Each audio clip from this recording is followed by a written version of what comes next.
Hi, ഈ കാർമേഘത്തിന് വരെ മറന്നുപോയി ഇത് ഡിസംബർ ആണെന്ന്. അപ്പൊ നമുക്ക് ഈ തണുപ്പത്തൊരു ചൂടൻ പരിപ്പുവട ആയാലോ? പരിപ്പുവട എന്നൊന്നും പറയാൻ പറ്റില്ല, ഒരു തട്ടിക്കൂട്ട് ഐറ്റം. നമ്മൾ ഇതിന് വേണ്ടിയിട്ട് ക്യാബേജും ഇഞ്ചിയും പച്ചമുളകും എടുത്ത് വെച്ചിട്ടുണ്ട്. അപ്പൊ ഇനി നമുക്ക് കൊത്തി അരിഞ്ഞെടുക്കാം. ക്യാബേജിന്റെ മുകളിലേക്ക് നമ്മൾ ഇഞ്ചി അരിഞ്ഞിട്ട് കൊടുക്കുന്നുണ്ട്. നമ്മളെ കുനുകുനാന്നാണ് അരിഞ്ഞിടുന്നത്. ഇനി എരിവിന് ആവശ്യമായ പച്ചമുളക് കൂടി അതിന് മുകളിലേക്ക് അരിഞ്ഞിടാം. അപ്പൊ ഇതും മാവും കൂടി നമുക്ക് നന്നായിട്ടൊന്ന് കുഴച്ചെടുക്കണം. അതിന് വേണ്ടി നമ്മൾ മറ്റൊരു പാത്രത്തിലേക്ക് മാറ്റുന്നുണ്ട്.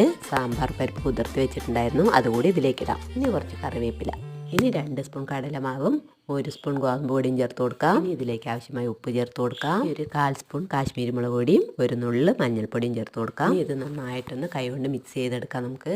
അതിനുശേഷം ഇതിലേക്ക് കുറേശ്ശെ വെള്ളമൊക്കെ ഒഴിച്ചു കൊടുത്ത് ഇതുപോലെ ആക്കിയെടുക്കണം.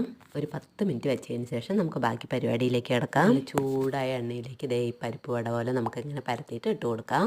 നമ്മുടെ കൈവെള്ളയിൽ കുറച്ച് എണ്ണയൊക്കെ തൂയിട്ട് വേണം പരത്തിയെടുക്കാൻ. ഇതുപോലെ മൊരിഞ്ഞ് വരുമ്പോൾ നമുക്കിത് കോരിയെടുത്ത്